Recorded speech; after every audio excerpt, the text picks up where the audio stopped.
Hello, my name is Warner. I'm in pre-K in Mrs. Smith's class.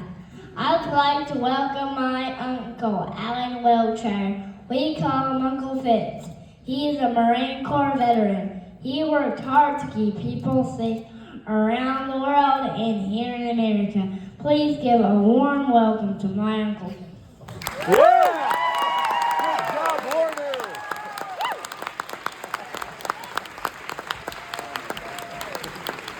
Good job, Warner! Good.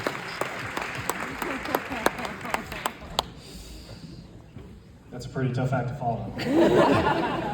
I'll do my best. Not as cute as he is.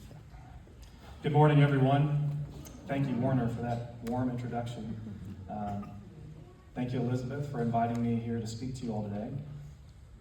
Thank you, parents. Thank you, teachers, for how you positively impact the students' lives and training them up in the way they should go so that when they are older, they will not depart from it. This morning, we honor the men and women who have served our country, those who have put themselves in harm's way, sacrificing time with friends and family and putting the needs of others before their own. If we could we give one more round of applause for our veterans today?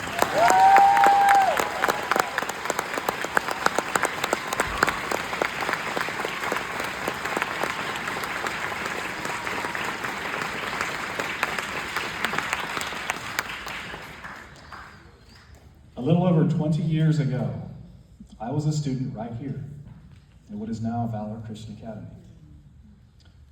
In fact, I was in the first 8th grade graduating class. All right, let's do a quick show of hands. Who's played soccer on the soccer field out there? Okay. Who's eaten lunch at the lunch tables back there? We still do that? Okay, good. I think there's lockers still up on the 3rd floor. Who's stored their books in the lockers up there? Okay. Who's been to the principal's office? I'm just kidding. You don't have to raise your hand. I did raise my hand.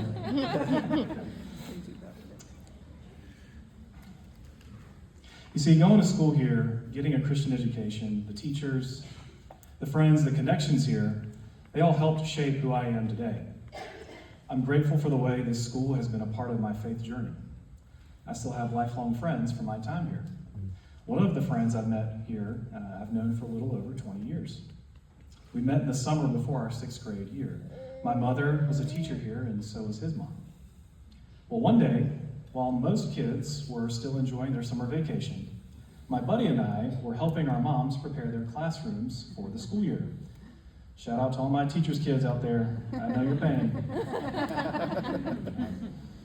So during a break, we decided to borrow their stash of 4 or 5 cases of Coke and Diet Coke. We took them outside and set ourselves up atop of the wooden ramp that led into what is now the band room. So as we sat there at top of the ramp contemplating what to do next, I think we both concluded that we needed to answer one of life's most pressing questions at the time. Which will roll faster down the ramp, a Diet Coke or a regular Coke? So without much thought into the consequences, we both decided that that was the day we were going to answer this existential question. So over the next half hour or so, we proceeded to roll one perfectly good Coke can after another down the ramp, having a great time. We watched the cans explode in all their sugary glory all over the sidewalk with the stack of exploded cans piling up. As I think back to that day, a few questions come to mind. One, the most obvious, why didn't we just drink the soda? Did we even use the scientific method to uncover if if Diet Coke or Coke cans were rolling faster? We may never know the answer to either of those questions, but something we did find out that day is just how upset 2 teachers can get when they realize their Coke and Diet Coke stash has been raided by 2 middle school boys. Right, don't worry, we cleaned it all up. All right, I'm not even really sure what the point of that story was, except maybe as a word of encouragement to you middle school parents out there. They will undoubtedly do goofy things. But like the rest of us, they're just trying to figure out how the world works. It's just some of us, we choose to learn with Coke cans. But all hope is not lost. I'd say that in this case, these two middle school boys turned out okay. So my buddy, he's a doctor, and he has a family of his own, and he was also the best man at my wedding. And I get the privilege and the honor to speak in front of you all here today. So along with having a profound impact on my life, through the teachers, the connections, the classmates, it was here that I discovered my why behind my decision to serve in the military. See, I'd always had a loosely held idea that military service might one day be in the future for me. That idea solidified on a day that I would never forget. On the morning of September 11th, 2001, I was sitting at a lunch table right back there when we learned that planes had been flown into the World Trade Center towers in New York City. Teachers and staff gathered around a bunch of scared elementary and middle school students and explained to us what had just happened. I so appreciated the care and the calm demonstrated by the teachers and staff that day. Folks, it cannot be overstated the profound and lasting impact you teachers will have on your students. It is a weighty calling. Amen. Amidst the tears and the questions and emotions of that day, I came to realize something that would affect my decision-making for the next 20 years. There are people in this world who desire to do us harm. They must be stopped. If not by me, then by whom? It was not out of hatred that day that solidified my desire to serve in the military. Rather, it was out of love for my family, my friends, and my country. So after college, I joined the United States Marine Corps as a second lieutenant. I deployed overseas 4 times to places including Afghanistan, Yemen, Jordan, Iraq, Syria, Lebanon, and Bahrain. I had the honor of leading some of our nation's very finest. First in the infantry, and then on a Marine Special Operations team. We carried out missions against the Taliban and ISIS, all the while helping locals feel safe in their own neighborhood. I also learned many lessons about God's faithfulness. I'll share an example. After an encounter with a determined enemy during a mission where some of my Marines were wounded, and the threat around us remained high, there was a lot of uncertainty in the days ahead, and I felt completely overwhelmed. I was 24 years old at the time, and after taking care of my Marines, ensuring they had what they needed for our next mission, I needed a moment to collect my thoughts. I felt like the weight of the world was on my shoulders. Not knowing where else to turn, I walked to the only quiet place on our small patrol base, the burn pit, where we burned our trash. I looked up at the sky and prayed out loud, God, this is too heavy for me. I can't carry this. I need your help. Immediately, I felt this immense weight lift from my shoulders and a sense of peace that surpassed my understanding. Over the next few weeks, the problems that seemed so overwhelming were resolved, some in ways I can only call miraculous. Like Romans 10:13 says, everyone who calls on the name of the Lord will be saved. Today is a day where we honor our veterans. So why do we honor our veterans? Well, I have a theory. And I think it has something to do with an illustration of servant leadership. See, there's an old adage in the military that says, leaders eat last. The idea is that as a leader, you take care of the people under you first. This is appealing to us, and it's part of why we admire veterans so much. And I think the reason is that it also reminds us of Jesus.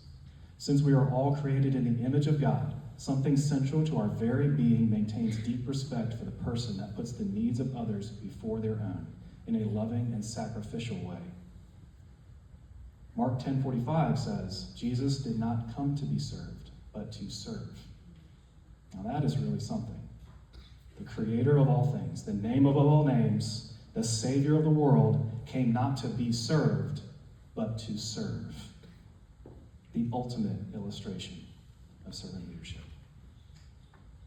All right, we're coming close to the end. But before I go, I'll leave you with a couple of lessons I learned in the military.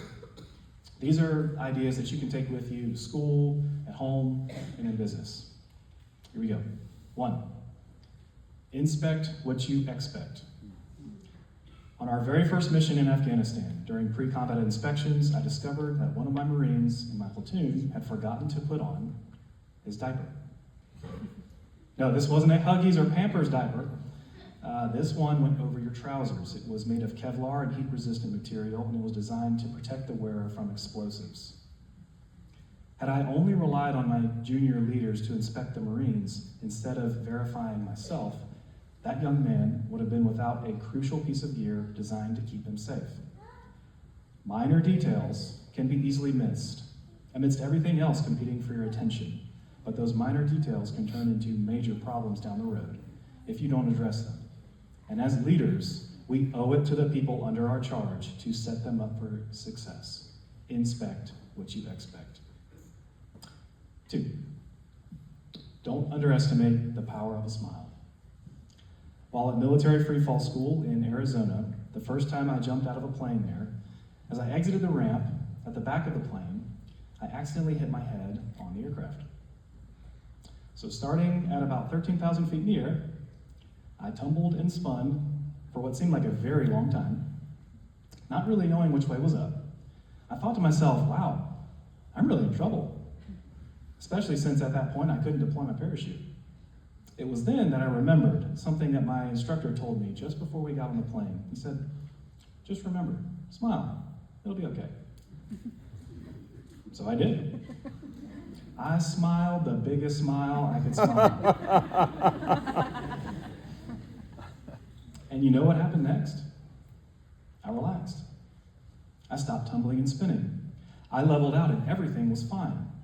When it was time to deploy my parachute, I did, and I survived to jump another day. So when you feel like your world is spinning and you're tumbling, when things seem to be out of control, just remember, smile. It'll be okay.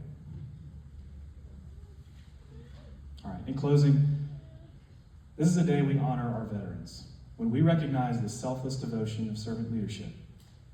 Let's also remember that Jesus is the ultimate example of a servant leader, and let us continue to be more like him every single day. May God bless our students, parents, our teachers. God bless our veterans, and may God bless America. Hoorah.